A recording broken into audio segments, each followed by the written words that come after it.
Hey everyone, it's Leamon Puppy, and today we're talking about a comic that is a perfect, relatable, slice-of-life story about characters in the early 20s. The comic is called Doghouse, created by Muzi, and if you've ever felt like you're technically an adult, but you don't feel like one yet, this comic is for you. So get comfy, grab a snack, and let's talk about why Doghouse hits so hard, and why it's a masterpiece. First up, what is Doghouse?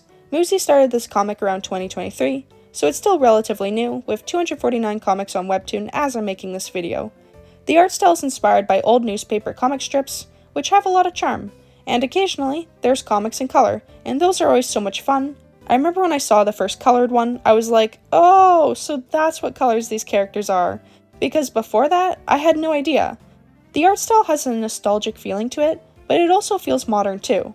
Overall, I think the art direction for this comic is really unique, and it works so well for what the story is, being a grounded slice-of-life story with deep moments, so I personally love it. The story revolves around a close group of friends in their early 20s, think university years, early job years, the weird zone between teenager and fully fledged adult. It follows Maggie, who is treated as the main character, but it also follows her friends Jillian, Stuart, and Andy, who are all important to the story in their own ways, as I'll get into later. The beauty of this comic is that it doesn't try to be anything epic. It doesn't need giant battles or dramatic plot twists. It's about everyday life, the kind of moments, both good and bad, that we all know and can relate to from our own experiences. What really stands out to me is the conversations. They're not scripted or forced. They feel like genuine chats you'd have with your best friends, your family, or even strangers. For example, there's a lot of humor, sure, jokes and banter, especially with Maggie, but there's also a lot of silence, awkwardness, depression, anxiety, and overthinking. Just real moments. It doesn't always aim for a happy ending. Some strips make you smile, while others make you feel emotional. And that's exactly the point. That's what this comic aims for. Because life isn't always sunshine and rainbows, and Doghouse acknowledges that by telling such a raw and grounded story.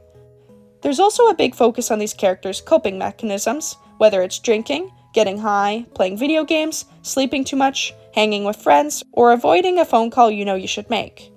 All of that is here, not because it glorifies it, but because, well, that's what people do when they're just trying to get by in everyday life. Life is tough, especially in your early 20s, so having coping methods is just so real. So while it's a smaller detail, it adds a great deal to the story. Alright, I've talked about the general premise of the story, so let's get into the characters. The people you end up rooting for because they feel like people you know in real life. First is Maggie, who is the main character of the group. She's the girl boss type. She jokes everything off, throws out sarcastic comments, but there's a crack beneath it all.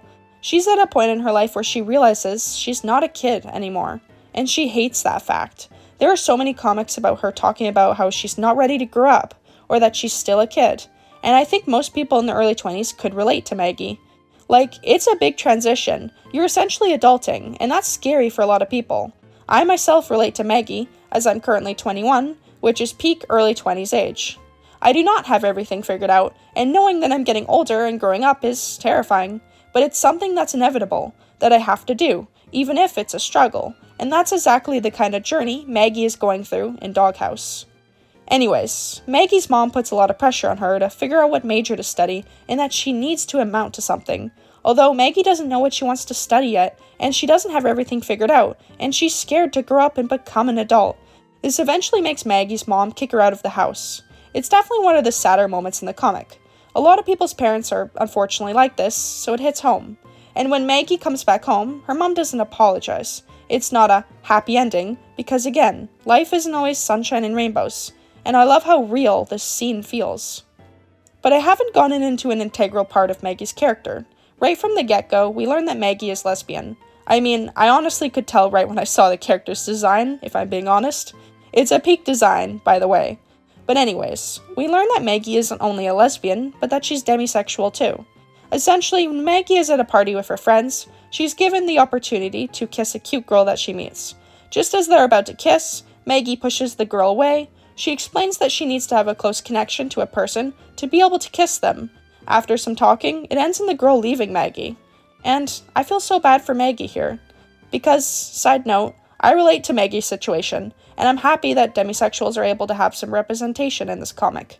because having a close connection in order to be romantically interested in someone is so important to a lot of people. Also, I should point out that we later on see Maggie might have feelings for her friend Andy, and Andy is of course non-binary, meaning that Maggie might not only be into girls. So yes, she's a lesbian, but she states herself that her sexual preference is a bit more complex than just being lesbian. Anyway, I've definitely overshared for our main girl Maggie, so let's move on to the next character. Next is Jillian, one of Maggie's roommates. She's bold, bubbly, full of energy, cares a lot about her friends, and is always ready to party. But she's not just the wild one, she's the one who speaks the truth when it's needed most. One day, when Maggie is complaining about school, Jillian asks her why she's still there if she's so miserable. Maggie tries to throw it off as a joke, and we learn that Jillian had to take 2 gap years, presumably working, to be there, which gives us some insight on Jillian. She's a hard-working girl who had to spend a couple years making money so she could go to university, so seeing Maggie just throw it all away and complain annoys her.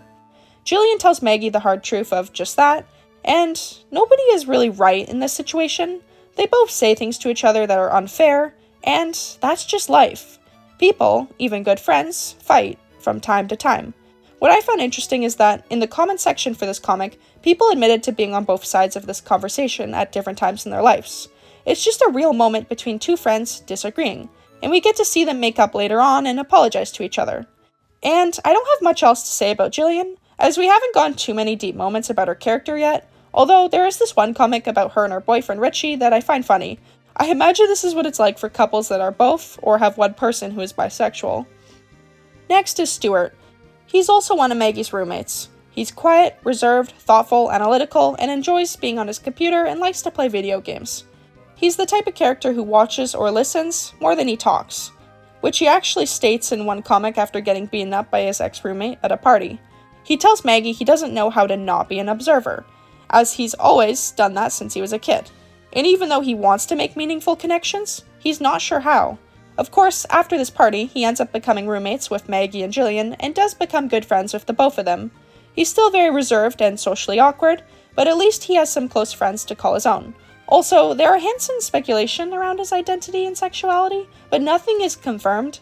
There are moments when Maggie and the others think he might be gay, but it's never confirmed by Stuart, so it's sort of left up in the air right now. We do see him get flustered in an interaction with a guy named Kyle that he's sort of friends with, but that could just be because he's socially awkward. Even Andy mentions that the interaction was a solid 7.5 out of 10 for him.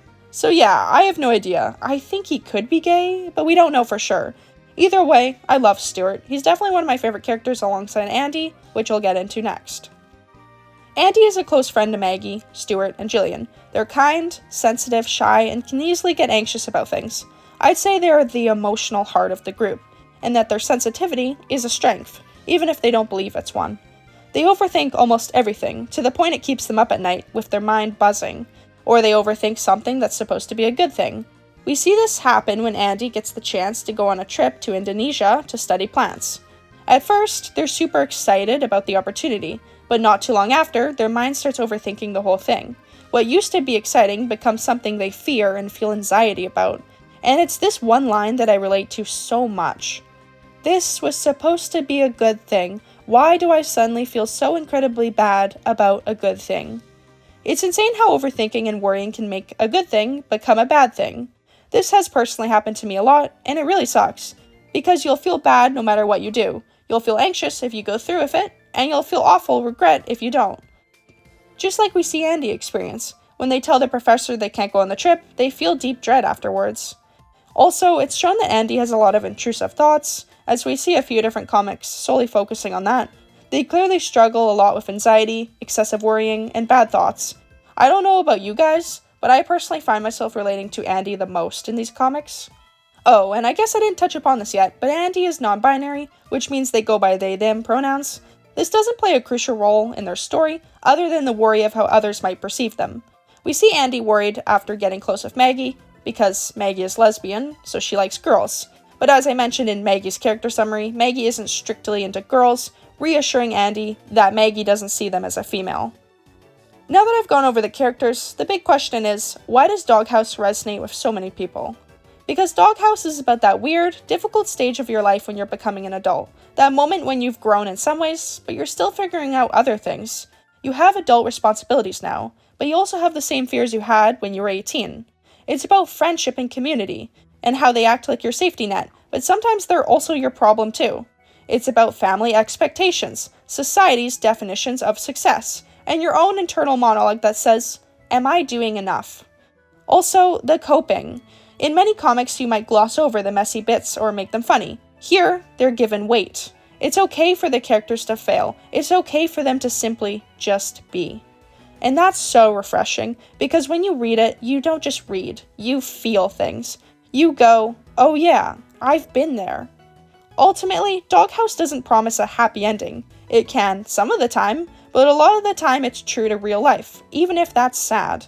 But Doghouse does offer presence. It says you're not alone, and that your story doesn't have to be perfect. It just has to happen, and that's okay.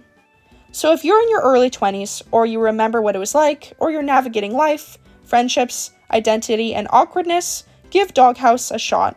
It might just hit your feels in all the right places. Thanks so much for watching. If you enjoyed this review and want me to cover more comics that feel like real life, drop a comment and let me know. Don't forget to like, subscribe, hype, and hit that notification bell so you don't miss future videos of mine. Anyways, that's it for this video. It's been Leamon Puppy, and I'll see you guys all next time.